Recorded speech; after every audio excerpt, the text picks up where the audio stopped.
Hi, it's Alice here. I produce Uncommon Sense. Thanks for coming here to listen to our conversation about endings with Patricia Kingori. Before we get going, I thought I'd let you know about an introduction to podcasting workshop we're hosting on the 18th of May 2026, delivered by Research Podcasts. I'll be there. It's from 10 a.m. till 4 online for 12 people, and you can find out much more information on what we'll cover and how to buy a ticket in the link that's in our show notes. And of course, if you're listening to this after May, or if the event is sold out, why not sign up to our newsletter to hear about everything that we're doing at the Sociological Review Foundation? That's in our show notes too. Thanks for listening.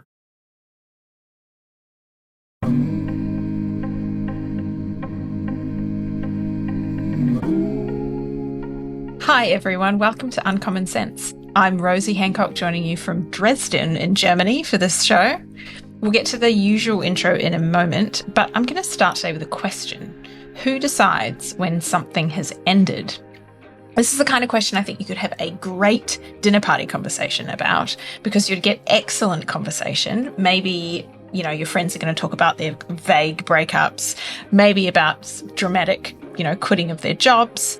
You could get into some more serious stuff as well, like health or rental contracts or welfare.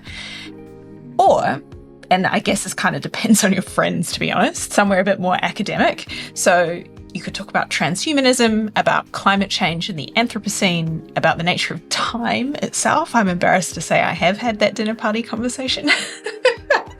Or maybe Francis Fukuyama and his end of history thesis from the early 1990s.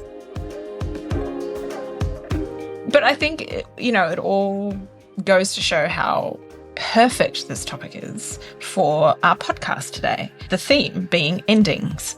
We like to think most things in life, in fact, life itself, has a clear beginning, middle, and an end, but it's not really the case.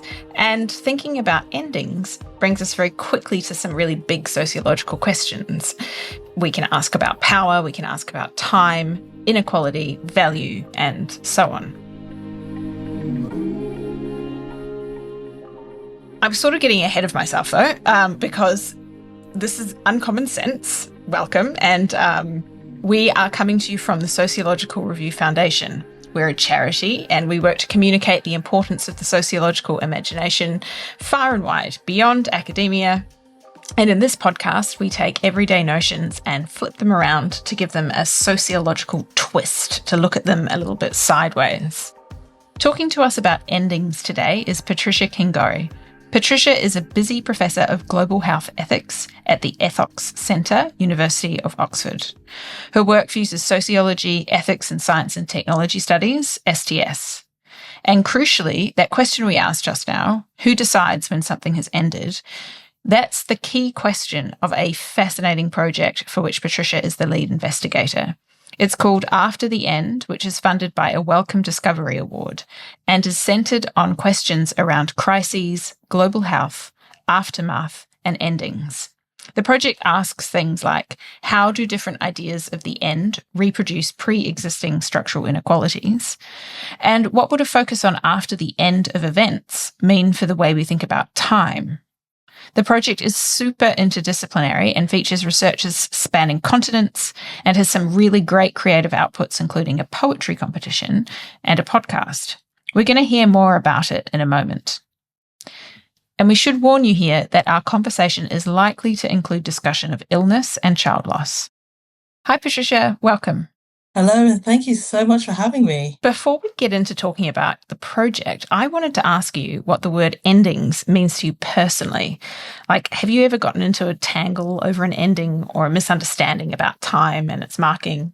Rosie, that's such a great question, and I don't think anyone's ever asked me that. I mean, I've thought about it academically, but personally, I think, like most people, I have spent quite a lot of my life really thinking about things in terms of the narrative of a beginning, middle, and end.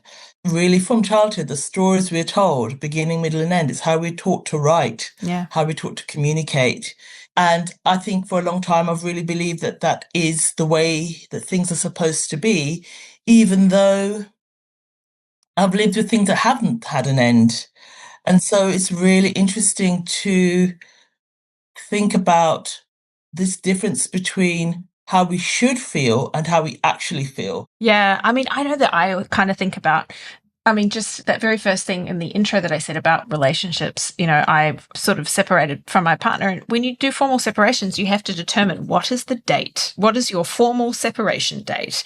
And it's sort of like, and there are certain legal things, right? Like, is it the date that they moved out of the house? Or is it the date that you actually said to each other, no, this is over? Or like, when do you place the end in these, you get given something by the state. This is here are the things that you can use to determine the end, but you have to kind of come up with an agreed date on which you end the relationship. And it's just such an interesting thing. I mean, it's so powerful to be able to turn around to somebody and say, this is over, it's ended now. And that's a power move. It's such a power move to tell somebody that they're late for something.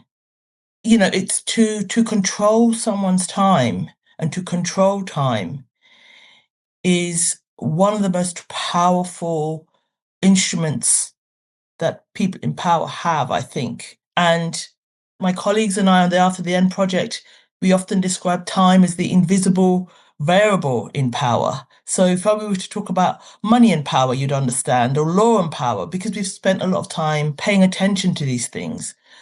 But increasingly, I think people are beginning to think about time and power. We've had this enormous shift with COVID where people are like, okay, I could actually structure my time in a completely different way and get work done in a different way. And I can condense my day and get this time back.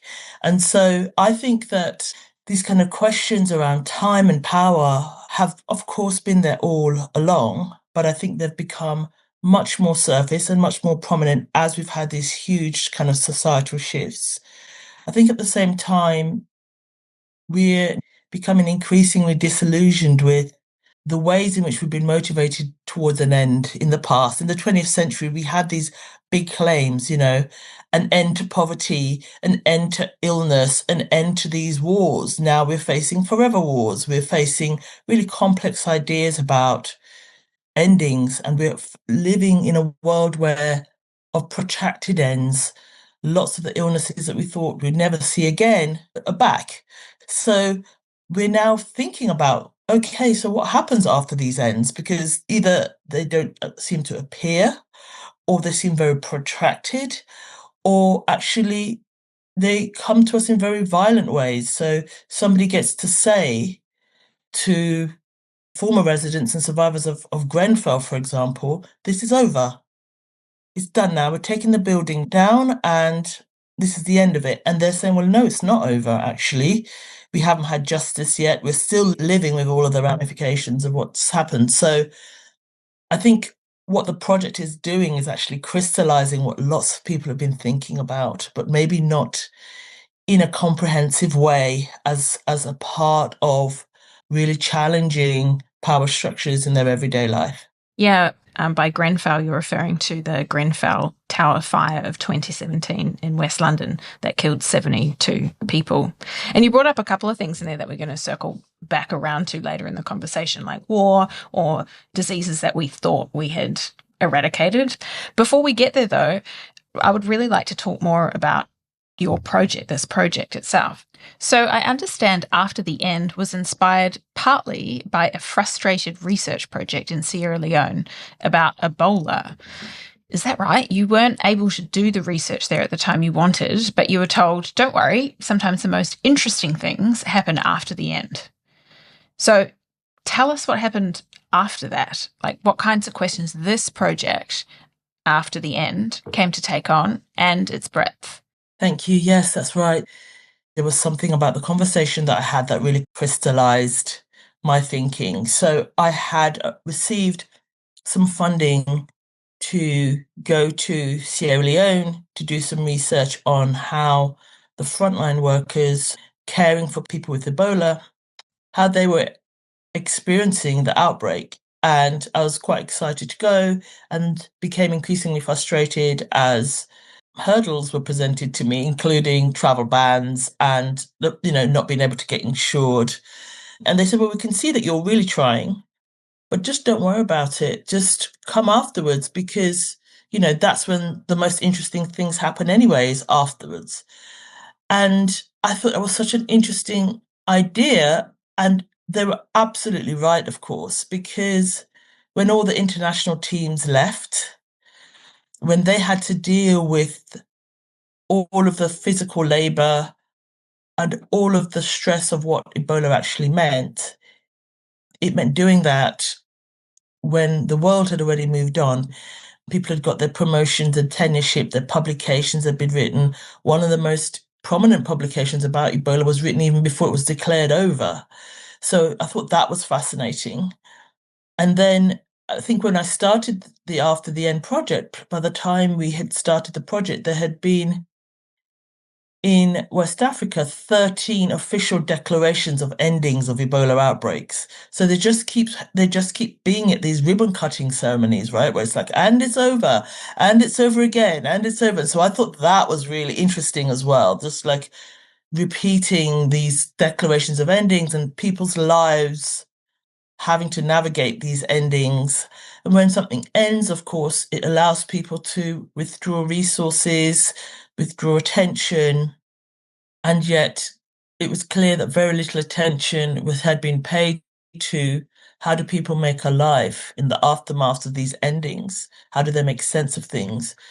And of course, it was at that point about Sierra Leone and Ebola, but it seemed to me to really resonate with lots of different parts of the world. And of course, I think that's where the sort of sociological lens is really important, because it elevates something from this very hyper-local focus to looking at global patterns, social patterns. Yeah. And so, I mean, thinking about what the project is like now, could you kind of give us an indication of its breadth and, some of the aims, the scale of it? I think the subject of time, in order to take that seriously, really requires an interdisciplinary focus. So, of course, I think working with historians is really important, and the project has a number of historians on it, but also anthropologists. We've got legal scholars to really help us to understand how time is framed and embedded in other areas of social life. And one of the things I've really been fascinated with and learned a lot from is Ruth Ogden, who's a psychologist of time on the project, who's really helped us to think about how we feel time and how trauma affects the way that we feel time. In addition to that, I thought it was really crucial to work with people who were very close to issues that could give us very grounded, in-depth examples. I'm working very closely with colleagues in Brazil. I went back to Sierra Leone and working really closely with colleagues there, and also in China and in the region, really to try to get different concepts of time, different examples of how time is contested, different ideas about endings. We're going to feature the project website in our show notes so that everyone can go there. And the project is, I believe, funded by a Wellcome grant. And so, on the website, there's a poetry competition, a podcast, a lot of stuff there. But talking about you for a moment, Patricia, your background is health ethics, as we've already mentioned. And, health would seem a very obvious place, I think, to argue that time is straightforward. We are born and we die, and on our birth certificate and on our death certificate, there is usually a time. So, I mean, is it social constructionism gone mad to argue otherwise? I'm curious what you'd say to that. I mean, you just mentioned about how you're working with people from different places in the world to think about different conceptions of time. We could also think about in the way different Indigenous groups think about time differently.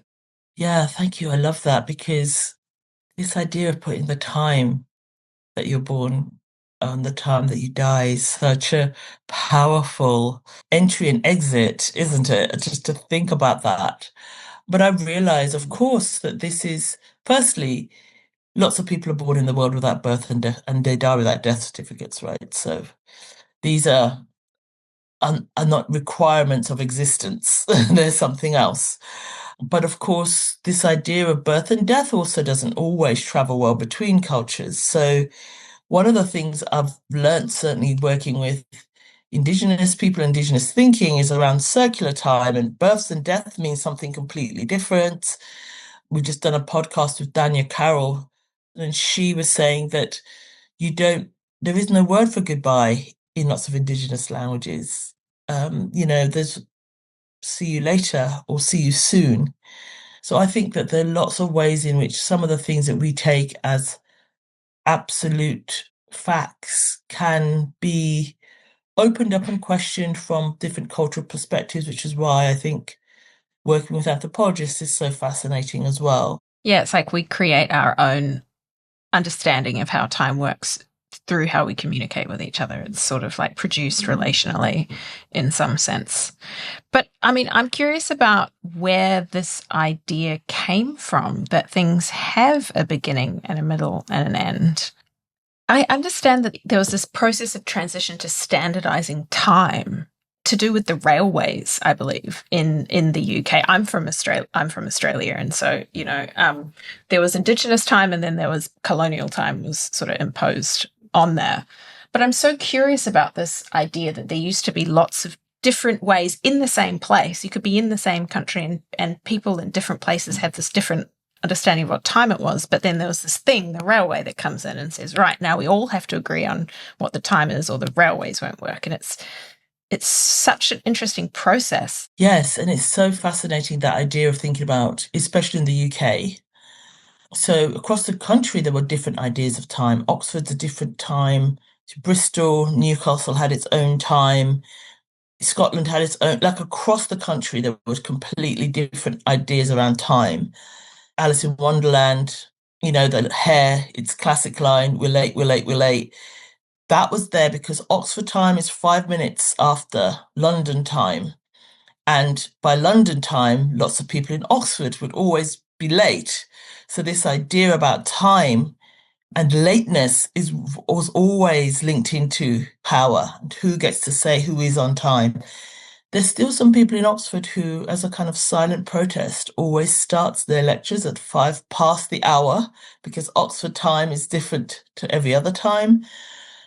And so really it was the introduction of the railway that meant that a standardized time had to be adhered to, but whose time was adhered to? It was the London time. It really links into many of these ideas of kind of north-south as well, northerners being really pejoratively sometimes caricatured as being slower behind because the London time was the time, right? So of course, by virtue of being further away from London, you're late. The other thing I think is really interesting is one of the very first things that often happened when colonization of a country took place was that the time was changed. The time became the time of the colonizer. And Frantz Fanon and other people have written much about this idea of colonial time, but it wasn't only just with colonial time. So if you speak to people in the Netherlands, one of the things the Nazis did when they invaded was to change the time. And it's a power move, of course, to say whatever it is that you're doing is no longer relevant. We decide when things happen. And so I think sometimes paying attention to time in this way can often give us a sense of these kind of hangovers of power, of things that took place that we can no longer see, but they're there in how the day is structured and how people and society is structured. That's so fascinating. I love the idea of like the residue of the past remains in the way we think about time and the way we structure our day, let's say. But one of your co-authored pieces talks about actually the nature of research itself and the concept of endings within a research project. And sometimes we give the appearance that a research project has this neat and tidy ending, but that's not always the case. And I was hoping that you could reflect on that for us, because I think what I loved is that the piece really points to the responsibility that we have as researchers to reflect that what might be the end for us as the researchers often isn't the end for the people involved in the project, for the participants, or other people sort of associated with the research. And, we can even play on words here, right? And talk about the end of research having two different meanings, end as in the finish, but also end as in the purpose of the research as well. And I think I might be right that this discussion comes up in the context of a piece about a woman whose child had died of a virus in Brazil and her experience of being involved in a research project. Am I right about that as well? Yes, so that's a piece of work has been led by my colleague Deborah Denise in Brazil. And I think one of the things we were really pushing back from in that article was these kind of very industrialized and militaristic ways of doing research that have become really commonplace, right? The kind of getting in, getting on, and getting out. And how do we deal with that when people are dealing with ongoing grief, where they have entrusted us with narrative stories, their lives, about things that we've seen and care about? I think there is something that we often have to pretend that we're not having these ongoing relationships with people. They seem to be off the record or something that you do of your own volition rather than actually something that is a really integral part of ethical engagements with research. So I think how to quote unquote end these research relationships is something often that people don't talk enough about. But in terms of sociological research, how do we take seriously the pain and suffering of others when we've gained particular insights into that and they've entrusted us with those stories, I think. Just winding back a bit, could you tell us just a little bit more about the story behind the paper itself, the woman we mentioned? In relation to that story, I think the idea around that is that we've got my colleagues in Brazil, Deborah Denise, had formed this ongoing relationship with women who were caring for children with Zika. And so the value of this case study was that when Zika was declared over by the Brazilian government and ended, there were all of these women who were still caring for their children who had no support and were just expected to kind of get on with it, essentially. And by support, I mean not only sort of financial support, but also recognition for the work that they were doing in caring for the children. And so as part of that, there's also this idea that you're only really entitled to recognition if your child is still alive. But what happens to people who have had these experiences and their children have died? And so really this situation within the paper is really discussing some of these kind of time entanglements. This woman was caring for a child that had Zika. Her child has died. She's now involved in supporting other women. What happens to our sense of what over looks like or an ending looks like in this scenario, I think. Yeah. And like in talking about how research participants experience time and endings, and it occurred to me how powerful the prefix sort of post can be, whether we're talking about postnatal or post-war. Because as soon as you put that prefix in front of something, call something post whatever, the idea is that there's some kind of moving on. We're past whatever the thing is. And that moving on needs to start taking place when in reality, it's often not that simple because, I mean, as we've been talking about, endings are contested and invoking them as a power play. And this has a real life impact on whether people get support, where budget gets spent, that kind of thing. Like we could talk about today, I think, the debate about whether we are, in fact, post-COVID. So, if you have long COVID, it's really not over. And I know you've written on COVID with Ruth Ogden for the New Scientist magazine. And could you fill us in on that a bit? Again, who gets to say that COVID has ended? And this isn't our attempt to prolong things that people who are affected want to end. It's actually an attempt to keep open something that survivors and those affected feel has been closed down without a sense of justice. So I think understanding it from that position, it's not that we're saying everything should be over. There are very many things, for example, that people are very happy to have ended. and they feel actually we're very glad to be able to put that behind us. And you see that very much with things that are related to stigma, right? There isn't a stigma for many people around having cancer in the same way that it was. For example, many people wouldn't tell their neighbors and neighbors they had cancer. It was highly stigmatized. And you can say that that has ended. No one's saying keep stigma alive.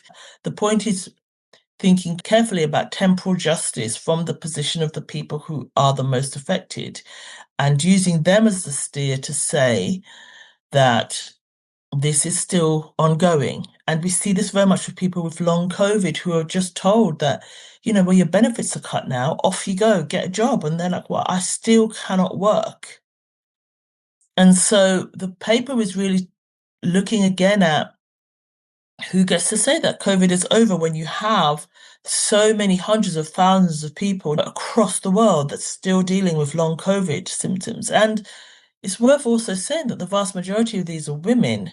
And the reason why it's worth saying this is because this idea of whose voice gets made invisible when we're talking about temporal justice becomes very, very important. So we see this very much with the Zika mums who are just expected to just continue caring for these children with really complex health needs because, well, you're a mum and that's what you do.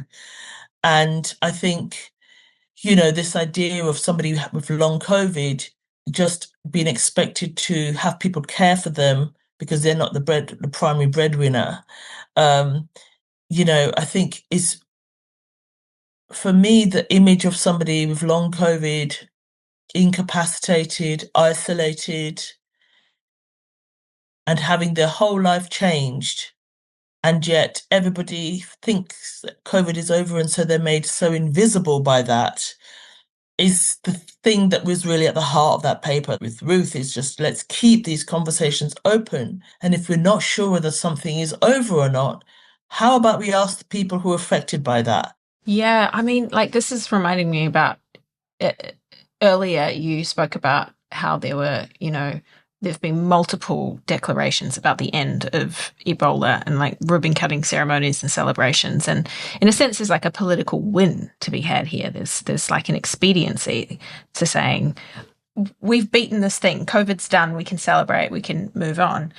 And on the flip side, it's sort of inconvenient and perhaps politically inconvenient to be forced to take note of these things that are supposed to have gone away or have been resolved. We can talk about an illness like COVID, but you can also talk about people who arrive as refugees in Western cities or people who are visibly ill when we like to pretend that everything is well. And, this kind of speaks to another co-authored piece from the project on a man who died in 2024 and was the last known user of an iron lung after having suffered from polio. And I'm curious if you see a link between all of these things that we're talking about. Yes, because I feel that, there's been such a push to eradicate something like polio. We've forgotten about the man that was there in this iron lung. We have been enticed by these ideas that endings can happen. We can bring them about when we want them to happen. And this idea of being motivated towards a really clearly discernible end generates enormous amounts of resources, momentum, political will. And then what happens when they don't arrive is we almost have these sort of scenarios of misdirection. We've kind of said, okay, it didn't happen. Let's just look over here. Look at what's happening over here. And this man with this iron lung is kind of left there. And many people just not aware that he even existed. And so I think, Dora Verk is a person who really has done so much work on this, really to help us to think about this. What does it mean for something to end it? Polio didn't end for him. He was still living with it. So these questions, I think, are really, really important to us because I think that many of the strategies around endings and the narratives around endings have been adopted very much in this new world of this, what's been described as kind of techno-fascism, right? That these things are going to bring an end to all of these issues and concerns that we have. And firstly, are they actually capable of doing that? And secondly, what happens after that end? For us, it's really worth paying attention to this, because a lot of these narratives are not new. They're just recycled and used to push through all sorts of changes that essentially have been shown time and time again to only really benefit the very powerful. So when you change the clocks, who benefits from that? And when you decide that this new piece of technology is either time-saving or going to alter our time, who benefits from that? I find it really fascinating to think about this in the context of war in particular, and whether something is new or whether it's sort of just never ending. Because we're recording this in early March 2026, and right now, the US and Israel are bombing Iran. We've heard assertions that this war, whose ends aren't actually clear yet, may take a while, but it's not going to take years, and it's not going to take forever. This comes to mind, firstly, because it raises questions of whether this is a new war, what its end is, and when it will end, and whether anyone can really make claims as to when ends will come. And it also makes us think about how, through history, thinking here of the building of the atomic bomb at Los Alamos in World War II, we've been told that this or that weapon or maneuver will be the end of all wars. But it's never so simple, yeah? No, and I think one of my favorite papers by an author, Charles Thorpe, spent a lot of time looking at Los Alamos and how the bomb was built. And the central question is, how do you convince people to build something that is likely to kill lots of people, right? One of the things you do is that you control time. You give them such an enormous sense of urgency that they cannot think about what they're doing. So all around Los Alamos was these clocks and these posters that were saying, no time to delay, urgent. And just that ability to shut down people's capacity to think about what they're doing allows for us to do things that maybe we wouldn't do if we had time to deliberate. And so the manipulation of time and the sense of urgency we've seen time and over again in history have forced us to do things sometimes that we wouldn't do. Somebody comes and says, listen, I need an answer from you in 2 minutes, right? Your response is going to be manipulated by the time that you've been given. And you might make a completely different response if you had more control over that dynamic. I like to think of some of these things as kind of toolkits of power in relation to time. You see this often when people are asked to sign contracts, and compression of time compresses our thinking. We're under pressure. But also there's a protracted time, which I think is what we're talking about here, which is how do we know when something's ended? I'm really fascinated at the moment with these kind of discussions around forever wars and concerns around forever wars, right? As if other wars weren't forever wars. So somehow there's this sense that this is a new idea. But one of the things I've learned from colleagues such as Professor Patricia Daly in Oxford is, the absence of violence doesn't mean peace. So you could be living in a place where the bombs aren't going off, but you're still at war because of how you've been treated. And so I think this idea of what does the end of war look like is really interesting, because we are living at a time when either the threat of nuclear war as the end is looming, or the threat of these very protracted wars that might never end is also looming. I feel like we could do a whole show on violence or structural violence or that kind of thing. It's note to self, I think. We're going to cut now to a quick word from our producer, Alice, and we'll be back with you in a moment, Patricia.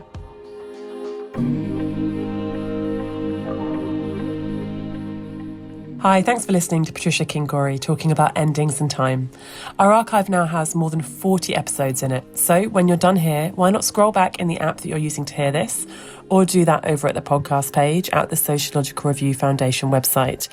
If you do so, you will find conversations with Les Back, Bev Skeggs, Ikugo Amajulo, and many, many more thinkers, giving a sociological take on everyday ideas and assumptions. And don't forget, the Sociological Review Foundation is a charity. You can directly support the making of this show by heading to donorbox.org/uncommon-sense. That link and more information is in our show notes. And meanwhile, why not check out our lesson plans on our episode pages? And also, if you're thinking about making a podcast about your work or ideas, maybe you have funding to do so, or you're considering applying for some, why not learn more about how you can do that with us by heading to our Podcasting With Us page that's also on our site. Thanks for listening. Back to Rosie.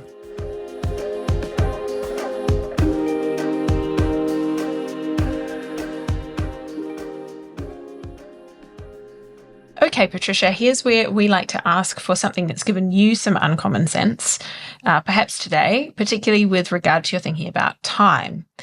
Am I right that you want to talk about growing up in the Caribbean? And I was hoping you could transport us there for a bit and reflect on how you experienced time as a child. So I grew up in St. Kitts. It was one of the smallest federations in the world, St. Kitts and Nevis. And it's an island in the Caribbean. And we had often different ideas around time, I think.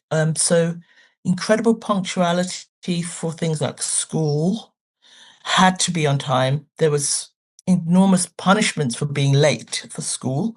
This is this hangover of a very kind of British colonial system.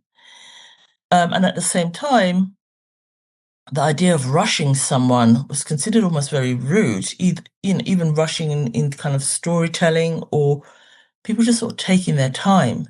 So one of the things that's really interesting about St. Kitts is that you could just tell from the way people walk whether they were from St. Kitts or not, because the idea of walking fast was considered almost like there was something wrong with you. There was no reason to ever walk fast for anything. So, this kind of no rushing and taking things really slowly was also something I thought I learned very early.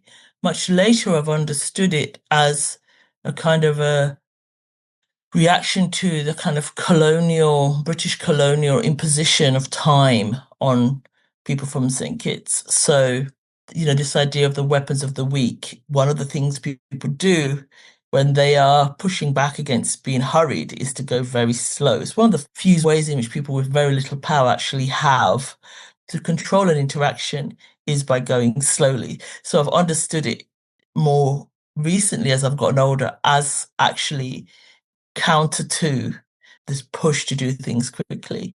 Yeah, because I was curious about whether this is about childhood or place, or perhaps maybe it's about both, because people do say that childhood has its own temporality, like its own particular understandings of endings, and especially before we're aware of mortality.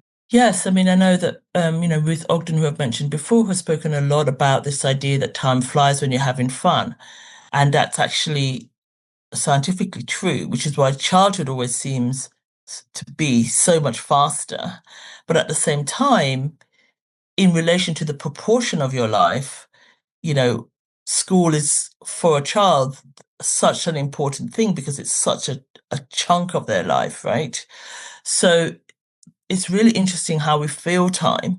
Actually, sort of related to this theme of childhood, Patricia, we wanted to ask you for a tip of something that's made you think differently about time. And I think you were going to talk about the film All of Us Strangers, which is actually very much about childhood and memory and time. Yes, it's such an amazing film.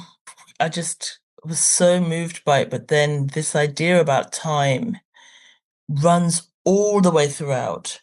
Really at the heart of it is a character who lives very much in the past, spends a lot of time trying to deal with ideas of grief.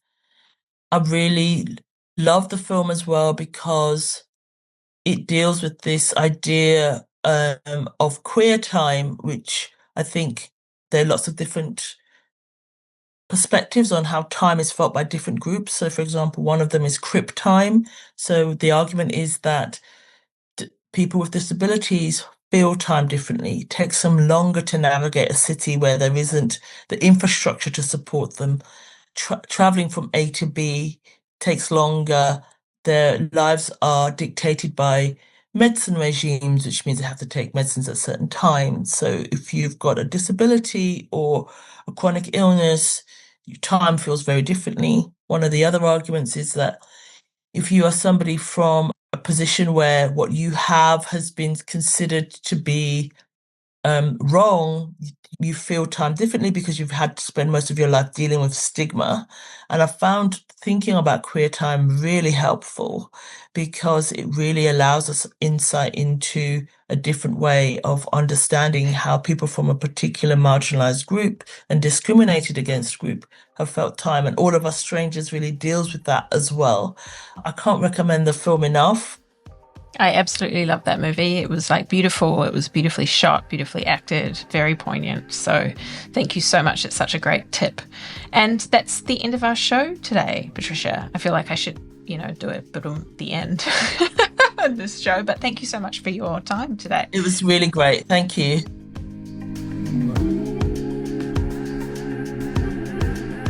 So we'll be back with you in a month talking about family and relationships in China.